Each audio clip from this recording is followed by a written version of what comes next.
تو حضرت عمر کہتے ہیں جب کوئی آیت نازل ہوتی ہے حضرت عمر کہتے ہیں اے اللہ شراب کے بارے میں مزید کافی شافی حکم نازل کریں. ہر حکم پہ حضرت عمر یہ فرماتے ہیں. اور پھر ایک وقت آتا ہے کہ سورہ مائدہ جو قرآن کی آخری صورتوں میں سے، سورہ مائدہ میں نے شاید ذکر کیا آپ کو کہ نہیں ذکر کیا، قرآن کی سب سے آخری سورت سورہ نصر ہے، 114 نمبر سورت. سیکنڈ لاسٹ سورت سورہ توبہ ہے اور 113 نمبر. اور تھرڈ لاسٹ سورت سورہ مائدہ ہے، 112 نمبر سورت، جس میں الیوم اکملت لکم دینکم والی آیت بھی ہے. یہ سب سے آخری دور کی سورت ہے، 112 نمبر سورت ہے سورہ مائدہ. اس میں یہ آیت ہے یا ایھا الذین آمنوا انما الخمر والمیسر والانصاب والازلام رجس من عمل الشیطان. اے ایمان والو شراب، جوا اور یہ جو استہانوں پر بت نصب ہوتے ہیں اور یہ جو جوئے کے تیر ہیں یہ رجس ہیں، پلید ہیں. رجس من عمل شیطان، شیطانی اعمال ہیں. فاجتنبوہ، ان سے بچ جاؤ لعلکم تفلحون، تاکہ تم کامیاب ہو جاؤ. انما یرید الشیطان، اللہ چاہتا ہے کہ اللہ تعالیٰ تمہیں شیطان چاہتا ہے کہ وہ تمہارے درمیان یہ شراب اور جوئے کی وجہ سے دشمنی پیدا کر دے، بغض پیدا کر دے. وَيَصُدَّكُمْ عَنْ ذِكْرِ اللَّهِ وَعَنِ الصَّلَاةِ، تمہیں اللہ کے ذکر سے روک دے، نماز سے روک دے. فَهَلْ أَنْتُمْ مُنْتَهُونَ، باز آتے ہو کہ باز نہیں آتے. وَأَطِيعُوا اللَّهَ وَأَطِيعُوا الرَّسُولَ وَاحْذَرُوا، اللہ اور اللہ کے رسول کی اطاعت کرو اور بچ جاؤ. اگر نہیں بچو گے تو رسول کا کام تو صرف پہنچا دینا ہے. اتنی سخت آیت ہے اور اتنی شدت سے شراب اور جوئے کی ممانعت ہوئی ہے. علماء کہتے ہیں 10 حکم ہیں ان 2-3 آیات میں جو سورہ مائدہ کی ہیں، 10 طریقے سے اللہ نے شراب اور جوئے کو حرام کیا.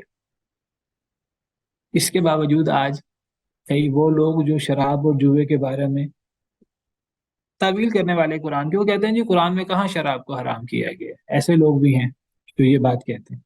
قرآن میں کہاں ہے جی شراب حرام ہے، حرام کا لفظ دکھاؤ. جب یہ آیت نازل ہوئی تو حضرت عمر کہتے ہیں کہ ہم اسی کا تو انتظار کر رہے تھے، انتہائی نہ ہم باز آ گئے.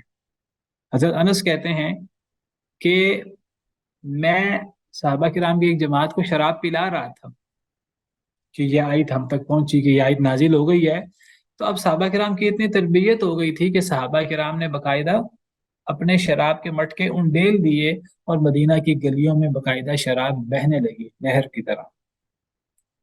اتنی صحابہ کرام کی تربیت ہو چکی تھی. تو یہ تدریج کا فائدہ ہے، تدریجاً اللہ نے یہ چیزیں حرام کی. عائشہ فرماتی ہیں اگر شروع دور میں یہ آیات نازل ہوتی تو شاید صحابہ کرام جیسے لوگ بھی اس پر اتنی شدت سے عمل نہ کر پاتے.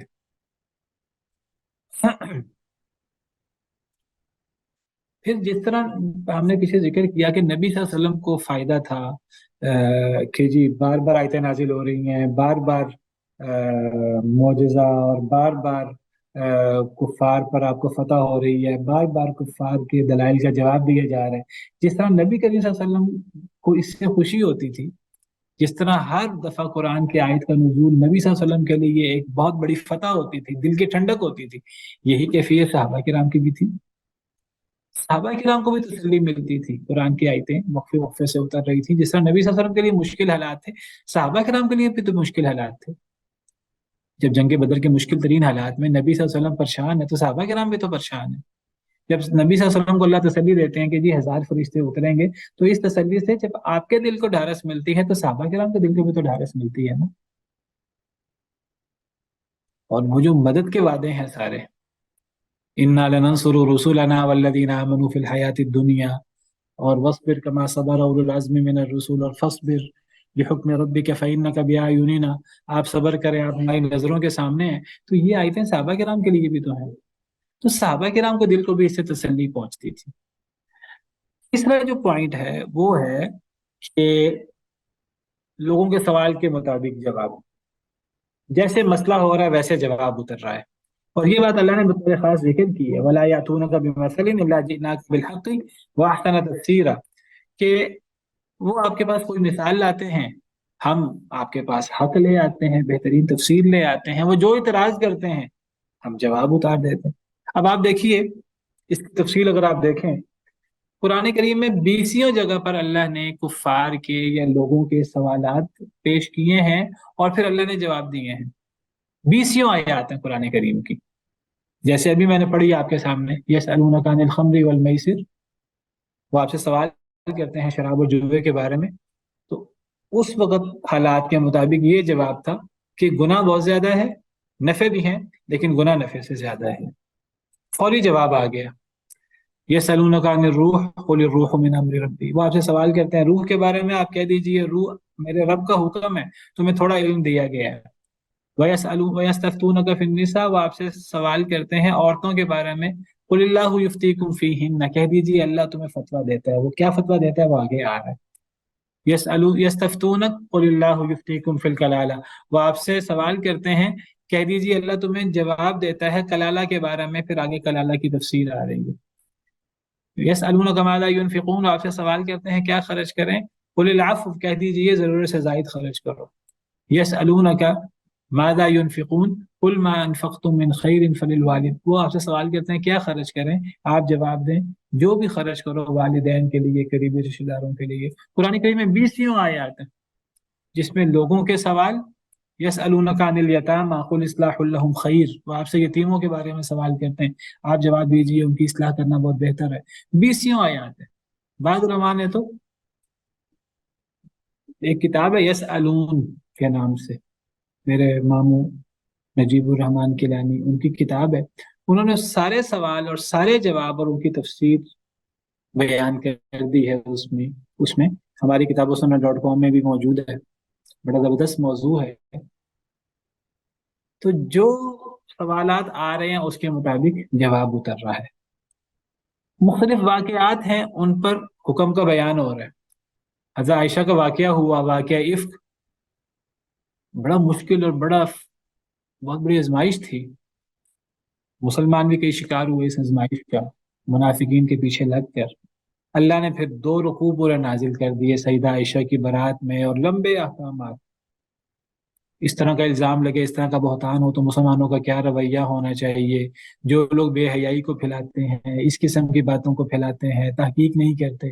سیدنا ابوبکر صدیق نے کہہ دیا کہ میں مصطح بن اساسہ، وہ بھی اس میں شریک ہو گئے تھے، ان کے رشتہ دار تھے حضرت ابوبکر صدیق، ان کو خرچ دیتے تھے ہر مہینے۔ انہوں نے کوئی بدلہ تو نہیں لیا حضرت مصطح بن اساسہ سے، بس یہ کہا کہ اللہ کی قسم میں آئندہ مصطح پر کچھ خرچ نہیں کروں گا۔ اللہ نے قرآن کی آیتیں نازل کر دی، اس میں اس کا بھی ذکر ہے کہ تم میں سے اہل فضل اور اہل وسعت وہ قسم نہ اٹھائیں کہ وہ دیں گے، کیا تم نہیں چاہتے اللہ تمہیں معاف کرے؟ حضرت ابوبکر صدیق نے فرمایا ہم چاہتے ہیں اللہ ہمیں معاف کرے۔ انہوں نے دوبارہ خرچ کرنا شروع کر دیا اپنے اس رشتہ دار پر جس پہ وہ خرچ کرتے تھے، انہوں نے حضرت عائشہ پر الزام لگا دیا منافقین کے پیچھے لگ کر، اور حضرت ابوبکر صدیق نے ان کے لیے دوبارہ خرچ کرنا شروع کر دیا۔ اور اسی میں وہ آیت ہے الخبیثات للخبیثین والخبیثون للخبیثات۔ تو واقعہ افک ہوا ہے تو پورے 2 رکوع نازل ہوئے۔ حضرت خولہ بنت ثعلبہ کا واقعہ ہے، اوس بن ثابت کا، تو وہ سورہ مجادلہ نازل ہو گئی۔ جو حالات ہیں، جنگ بدر ہے، جنگ بدر کی آیات نازل ہو گئی، جنگ احد ہے اس کی آیات نازل ہو گئی، جنگ خندق ہے اس کی آیات نازل ہو گئی، فتح خیبر ہے اس کی آیات نازل ہو گئی، فتح مکہ ہے اس کی آیات نازل ہو گئی، حنین ہے تو حنین کی آیات نازل ہو گئی، جنگ تبوک ہے اس کی آیات نازل ہو گئی، صلح حدیبیہ ہے اس کی آیات نازل ہو گئی۔ تو کتنا بڑا مسلمانوں کو فائدہ تھا کہ موقع محل کے مطابق قرآن کی آیتیں اتر رہی ہیں، اور اس سے صحابہ کرام کے لیے قرآن سمجھنا کتنا آسان تھا۔ باقاعدہ آج اسکول میں یہ بات شامل ہے کہ قرآن کی تفسیر اقوال صحابہ سے، ترتیب ہے قرآن کی تفسیر قرآن سے، قرآن کی تفسیر احادیث مبارکہ سے، قرآن کی تفسیر اقوال صحابہ سے۔ یہ تفسیر کے بنیادی اصولوں میں سے ایک اصول ہے۔ امام ابن کثیر نے، امام ابن جریر طبری وغیرہ، انہوں نے اپنی تفسیروں کے مقدمے میں، دیگر مفسرین نے، امام ابن تیمیہ نے، دیگر علماء نے اس چیزوں کو تفصیل سے واضح کیا ہے کہ صحابہ کرام کے اقوال کی تفسیر میں کیا اہمیت ہے۔ آج ہماری تفسیریں آپ دیکھ رہے ہیں اردو زبان کی، ہمیں یہ چیز کم ملتی ہے۔ بہت کم تفسیریں ہیں ایسی اردو زبان میں کہ جن میں صحابہ کرام کی تفسیر ذکر کی گئی ہو۔ اصل تفسیر وہ ہوتی ہے کہ جس میں صحابہ کرام کی تفسیر بیان کی جائے، صحابہ کرام نے فلاں آیت سے کیا سمجھا۔ جو قرآن کو، حدیث کو صحابہ سمجھے ہیں نا، وہ اس کے بعد امت سمجھ نہیں سکتی۔ ہاں، قرآن کی کسی آیت کے بارے میں، کسی حدیث مبارکہ کے بارے میں صحابہ کرام سے کچھ منقول نہ ہو، پھر آگے ہم صحابہ کرام سے آگے بڑھیں، پھر ہم اپنا اجتہاد کرنے کی کوشش کریں۔ سب سے پہلے ہم دیکھیں کہ اس آیت کریمہ کے بارے میں صحابہ کرام کا کیا موقف ہے۔ اگر صحابہ کرام متفق ہیں، وہ تفسیر حجت ہے۔ کوئی ایک صحابی بیان کرتا ہے اس آیت کی تفسیر، باقی صحابہ سے کچھ ثابت نہیں ہے، اسی کو آپ صحیح تفسیر سمجھ لیں۔ کسی آیت کے بارے میں صحابی کی تفسیر موجود ہو تو وہ جو مرفوع حکمی آپ نے پڑھا ہوا ہے نا اصول حدیث میں، وہی حیثیت تفسیر میں صحابی کی تفسیر کی ہے۔ صحابہ کی تفسیر حجت ہے علماء کے نزدیک، اور مرفوع حکمی کا درجہ رکھتی ہے، اور اس کی وجہ یہی ہے جو میں آپ کے سامنے بیان کر رہا ہوں۔ اچھا جی، موقع صحابہ بھی انسان تھے، پھر منافقین موجود تھے، پھر کچھ کمیاں کوتاہیاں ہو جاتی تھی جنگوں میں، تو موقع پر جو اصلاح نازل ہوتی اس کا کتنا بڑا فائدہ ہوتا۔ جنگ احد میں جو نقصان ہوا جبل رمات کی وجہ سے، جنگ حنین میں کچھ مسلمان خوش ہو گئے، جی اب تو ہم 12,000 ہیں، وہ 4,000 ہیں، اب تو ہم ہی غالب آئیں گے۔ شروع میں ایسے حالات پیدا ہو گئے کہ مسلمانوں کے لیے جان بچانا مشکل ہو گیا۔ اللہ قرآن میں فرماتے ہیں کہ زمین اپنی وسعت کے بعد تم پہ تنگ ہو گئی۔ لقد نصركم الله في مواطن كثيرة ويوم حنين إذ أعجبتكم كثرتكم فلم تغن عنكم شيئا وضاقت عليكم الأرض بما رحبت ثم وليتم مدبرين۔ اللہ نے بتایا کہ اصل چیز وسائل نہیں ہے، اصل چیز تعداد نہیں ہے، اصل چیز مال و دولت نہیں ہے، اصل چیز اللہ کی مدد ہے۔ تعداد زیادہ ہو پھر بھی شکست ہو سکتی ہے، نقصان کا اندیشہ ہو سکتا ہے، اور تعداد کم ہو، کم من فئۃ قلیلۃ غلبت فئۃ کثیرۃ باذن اللہ واللہ مع الصابرین۔ پھر یہ جو دشمن سازشیں کرتے تھے، قرآن میں اللہ نے وقفے سے چیزیں بیان کی ہیں۔ منافقین نے کتنی سازشیں کی مسلمانوں کے خلاف، نبی صلی اللہ علیہ وسلم کے خلاف، نبی صلی اللہ علیہ وسلم کو شہید کرنے کی سازشیں اور الٹی سیدھی باتیں۔ قرآن کریم میں جنگ تبوک میں سورہ توبہ میں ومنہم کر کے اللہ تعالیٰ نے وہ پول کھولے ہیں منافقین کے۔ تو یہ جو حالات و واقعات کے مطابق قرآن نازل ہوا، اور یہ جو صحابہ کرام نے سمجھا، اور پھر آگے صحابہ کرام نے تابعین کو اور انہوں نے آگے سمجھایا، تو یہ قرآن کریم کو اتنا بہترین انداز سے سمجھنا صحابہ کے لیے ممکن ہوا قرآن کریم کے آہستہ آہستہ نزول سے۔ چوتھا اور آخری پوائنٹ، یہ سورہ فرقان کی اس آیت میں موجود نہیں ہے۔ یہ علماء نے قرآن و سنت کے دیگر نصوص سے استدلال کیا ہے۔ وہ کیا ہے؟ بہت زبردست پوائنٹ ہے۔ وہ ہے قرآن کے مقصد کی طرف رہنمائی کہ یہ کلام اللہ ہے، یہ رسول کریم صلی اللہ علیہ وسلم کی یا کسی اور کی بات نہیں ہے، کسی اور کا کلام نہیں ہے، کسی اور نے نہیں گھڑا، یہ قرآن کریم اللہ کی طرف سے ہے۔ قرآن کریم کے آہستہ آہستہ نزول سے ہمیں یہ بات سمجھ میں آتی ہے۔ کیسے ہمیں یہ بات سمجھ میں آتی ہے؟ یعنی قرآن کریم اگر اکٹھا نازل ہو جاتا تو شاید یعنی مشکل ہوتا ہے ثابت کرنا۔ اس کے اور دلائل تھے اس کو ثابت کرنے کے کہ یہ اللہ کی طرف سے ہے، لیکن قرآن کریم کا آہستہ آہستہ نازل ہونا یہ بھی ایک اعتبار سے دلیل ہے کہ قرآن اللہ کا کلام ہے۔ کس اعتبار سے یہ دلیل ہے؟ اس اعتبار سے یہ دلیل ہے، اور یہ بہت بڑی دلیل ہے۔ جی جی بتائیں۔ جی تو میں ذکر کر دیتا ہوں کہ دیکھیے قرآن کریم ایک حالت میں نازل نہیں ہوا۔ قرآن کریم 23 سال کے لمبے عرصے میں نازل ہوا ہے۔ 23 سال کے لمبے عرصے میں مسلمان، اگر قرآن کریم نبی کریم صلی اللہ علیہ وسلم کے ذاتی کلام ہو بفرض محال، کسی کا کلام ہو، کسی شخص نے نبی صلی اللہ علیہ وسلم کو بنا کر دے دیا ہو بفرض محال، جس طرح کفار دعویٰ کرتے ہیں ام یقولون افترا، تو اگر یہ انسانی کلام ہے تو اس دور میں انسانوں کے حالات ایک جیسے نہیں تھے۔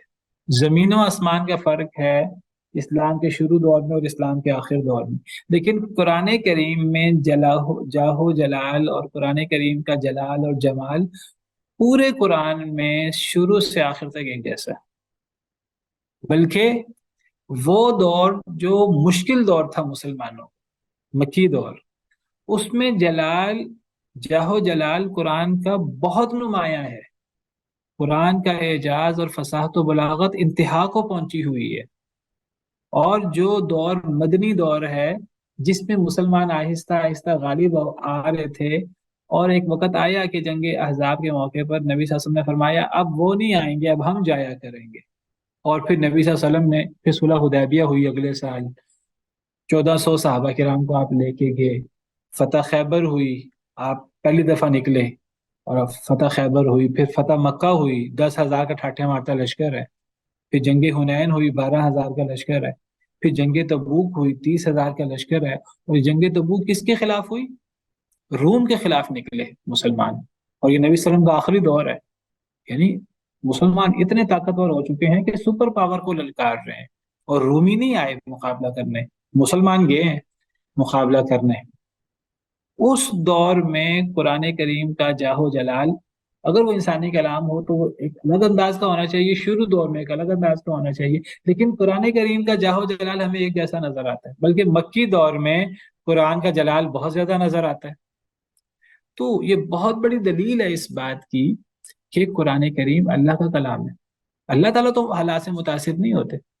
اللہ تعالیٰ جنہوں نے نبی صلی اللہ علیہ وسلم پر غار حرا میں اقرا بسم ربک الذی خلق نازل کی، اقرا بسم ربک الذی خلق میں جو جلال ہے، جو جمال ہے، جو فصاحت ہے، جو بلاغت ہے، وہ جو قرآن کریم کی آخری صورت ہے، سورۃ النصر، یا الیوم اکملت لکم دینکم، یا واتقوا یوما ترجعون فیہ الی اللہ، وہ آیات ہیں۔ تو قرآن کریم کے اعجاز، فصاحت و بلاغت، جاہ و جلال اور ترتیب وغیرہ میں یہ پہلی وحی نزول کے اعتبار سے آخری وحی ہمیں ایک جیسی نظر آتی ہے، اس میں کوئی فرق نظر نہیں آتا، اور یہ بہت بڑی دلیل ہے اس بات کی کہ قرآن اللہ کا کلام ہے، انسانی کلام نہیں ہے۔ اللہ کی بادشاہت میں تو کوئی کمی بیشی نہیں ہوئی نا، اللہ کی بادشاہت تو مکی دور میں نبی کریم صلی اللہ علیہ وسلم پر غار حرا میں وہی نازل ہو رہی ہے، اللہ اسی طرح بادشاہ ہیں، رب العرش العظیم ہے، جس طرح جنگ تبوک کے موقع پر اللہ تعالیٰ رب العرش العظیم ہے۔ یہ بہت بڑی دلیل ہے۔